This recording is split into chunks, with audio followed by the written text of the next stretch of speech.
Ik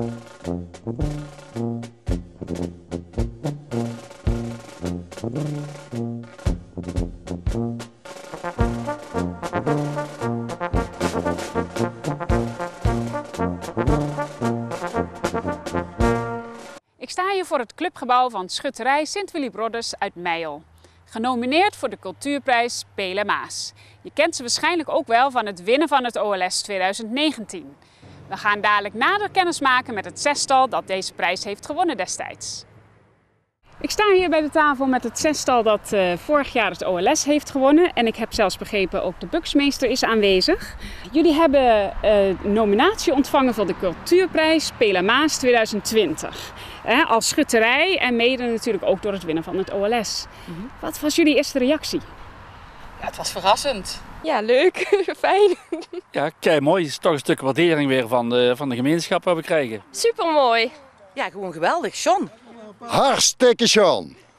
Maar wel blij natuurlijk, zeker in deze periode. Ja, Ja. ik geloof het. Ja. Zeker in de cultuur zeg maar, waar wij in zitten, dan is dat toch wel een geweldige bijkomstigheid. Ja, zeker. Want het is natuurlijk een echt Limburgse cultuur, die schutterij. Eeuwenoud eigenlijk, een culturele traditie. Maar wat ik begrijp is dat jullie wel heel erg vernieuwend zijn. Kunnen jullie daar iets van zeggen, een voorbeeld van geven? Ja, we zijn voor het OLS zijn we begonnen met dit zestal. En ja, de vernieuwende weg ingeslagen door 2 jonge meiden in ons zestal te zetten. En ja, goed, dat heeft heel goed uitgepakt. En ja, door deze weg in te slaan zijn we de oude traditie eigenlijk een beetje de vernieuwende kant op gegaan. En dan meteen het OLS winnen. Ja, dat is geweldig. Niet verwacht. Maar ja, we hebben ook een plan uitgezet. En we zouden een 5-jaren plan hebben uitgezet. Ook met de WMC hebben we dat hetzelfde gedaan voor het korps. En nu hebben we dat voor de schutters gedaan. En wij mochten het al binnen een jaar mochten we het winnen. Heel erg mooi. Ja. En daarmee verbinden jullie natuurlijk ook deze oude traditie, deze oude culturele traditie in Limburg met de jeugd. En zijn er nog meer voorbeelden van dingen die jullie zo doen om jezelf als schutterij te verbinden met de samenleving? Ja, zoals je ziet, we zitten een beetje achteraf van Mijl dan.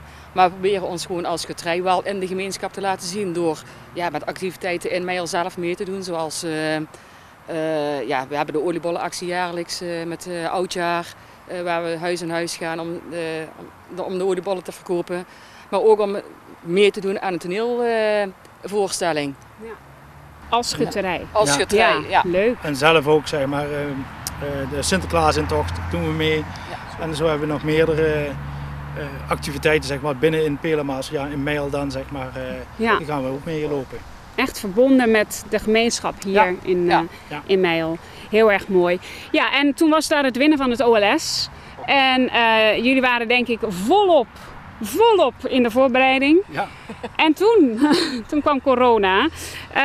Wat doet dat dan met zo'n organisatie? Ja, dan staat de tijd even stil en ja, je weet niet wat je overkomt. En ja, je zit zo in die trein en dan stopt die trein. En dan. En dan wordt het gewoon heel emotioneel. En wat moet je dan? Ja, want ik denk, het gaat natuurlijk niet alleen om jullie. Ik denk dat hier heel veel mensen bij betrokken zijn geweest. Ja, we hadden meer dan 1000 vrijwilligers al. En je moet er toch een 1200 hebben voor dit evenement. Ja.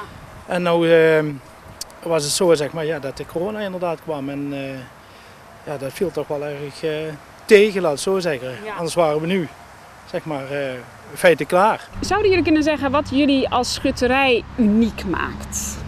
Wat maakt ons uniek? Ja, ik denk sowieso de weg die wij ingeslagen zijn en dat wij een voorbeeld zijn voor heel veel andere schutterijen. Door de jeugd een kans te geven en door vernieuwing. Want het is toch een cultuur van jaren terug, zeg maar, dat er vroeger alleen nog maar mannen mochten schieten. Toen naderhand kwamen mogen de vrouwen erbij. En naderhand wordt dat steeds meer geaccepteerd, zeg maar. Om dat te doen. En door middel van die 2 jonge dames erin toen, daar hebben we toch een zet gezet. En je merkt ook binnen onze bond, zeg maar, dat wij toch een voorsprong hebben, zeg maar, ten opzichte van de andere verenigingen, zeg maar, in onze bond. Ja. En misschien ook wel over heel Limburg. Ja, dat is ook wel heel mooi, want ik bedoel, tradities zijn altijd oud, zeggen we. Hè? Ja. Het is een oude traditie, maar het is juist mooi als je tradities ook durft te laten mee veranderen met de tijd. Dus dat vind ik heel dapper en heel mooi dat jullie dat gedaan hebben. Ja, ik wens jullie heel erg veel succes met de voorbereidingen dus voor volgend jaar. Ja. Maar natuurlijk ook in de aanloop naar de Cultuurprijs. En duimen met z'n allen of je hem gaat winnen. En dan natuurlijk is er ook nog de publieksprijs. Dus het wordt een spannende tijd. Ja, Super. Bedankt. Fijn. Tot ziens. Dankjewel. Een schutterij waar Pele Maas trots op mag zijn. En daarom ook een terechte nominatie, denk ik, voor de Cultuurprijs Pele Maas. Maar ze maken ook kans op de publieksprijs. En daar kunt u op stemmen. Dus ga snel naar de Facebookpagina van Cultuurprijs Pele Maas en breng uw stem uit.